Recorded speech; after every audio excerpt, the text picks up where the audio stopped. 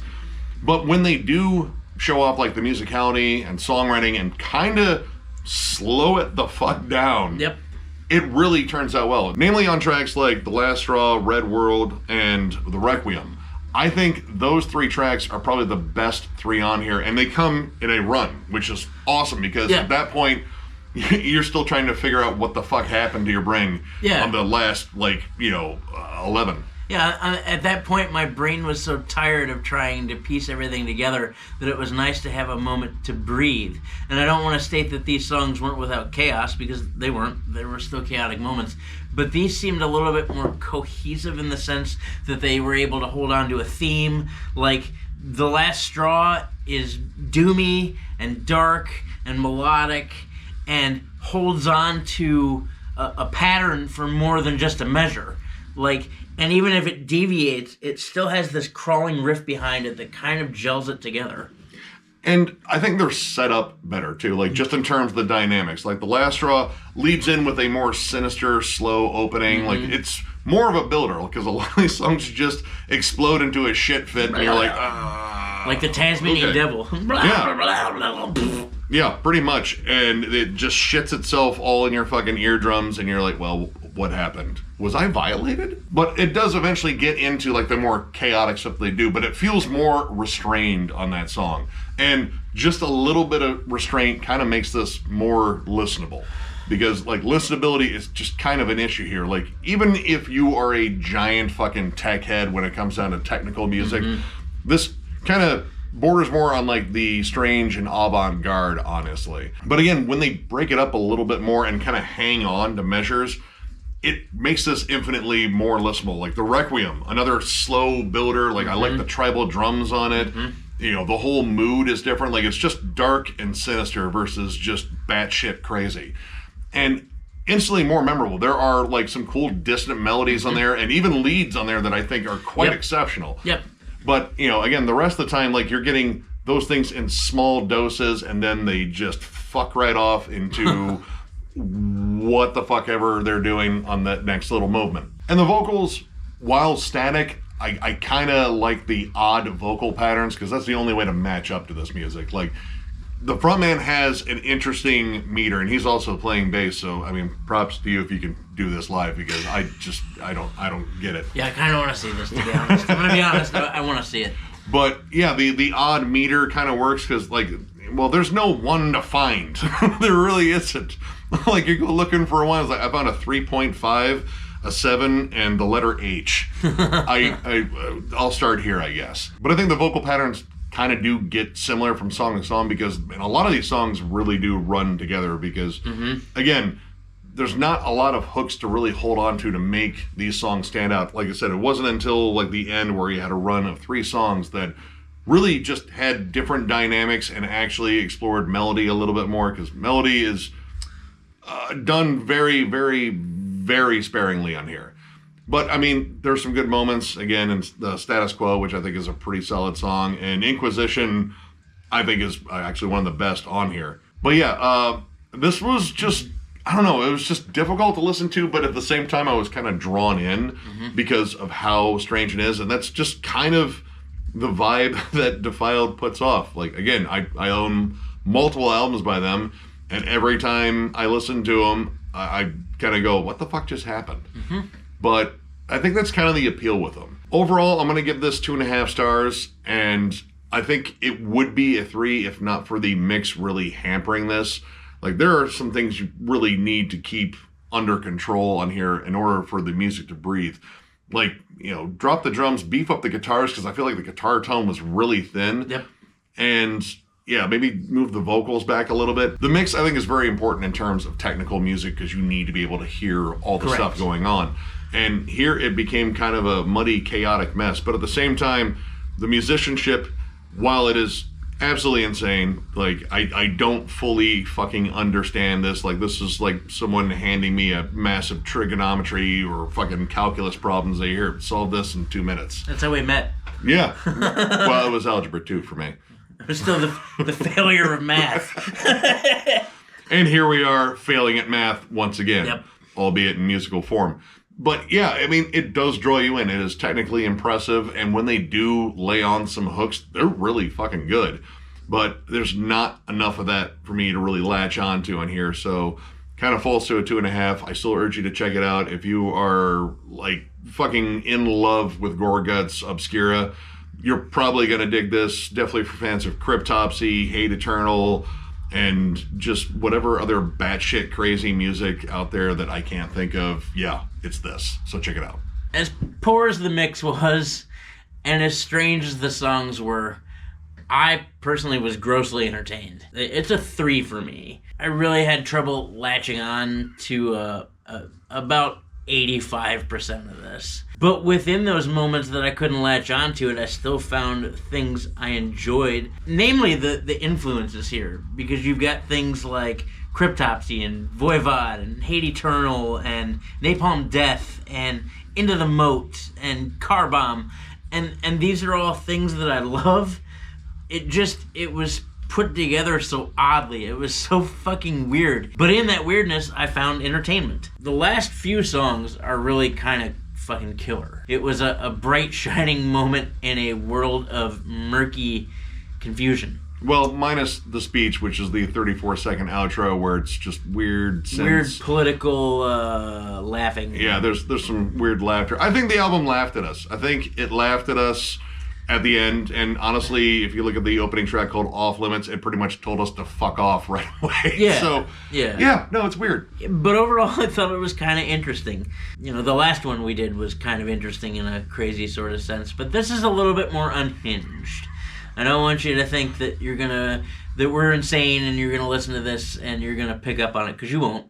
If you do, I dare you to really pick up on the first at least 11 songs on this album. The time changes are insane. The drum work is phenomenal. You, sir, get a gold star. Yeah, but overall, it's a 3 for me. Mostly, again, if you like bands like Gorguts and Napalm Death and Voivod and Into the Moat and Hate Eternal and Car Bomb and things like that, you're probably going to really dig this. Maybe. Yeah, you could probably put this onto a video of a chimp mauling someone's face and you're like, you know what? This oddly fits. Right. So, if you enjoyed this review, give it a thumbs up, and if you are new to the channel, subscribe, because we do stuff like this all the time. We are also on Patreon. If you'd like to help us out there, there's a link down below at thrallsmetal.com. Our Patreon link is down there, as well as our store, which we will be loading up on merch eventually. Very soon.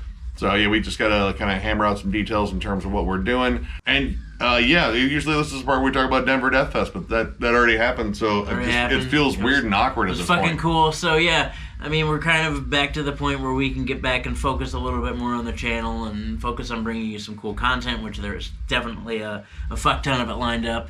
But yeah, we don't have anything really else to talk about except thank you. Yeah. Thank you all for tuning in and watching and your continued support of this channel as we continue to grow. It means the absolute world to us. We are incredibly thankful for Thralls of Metal and for you guys.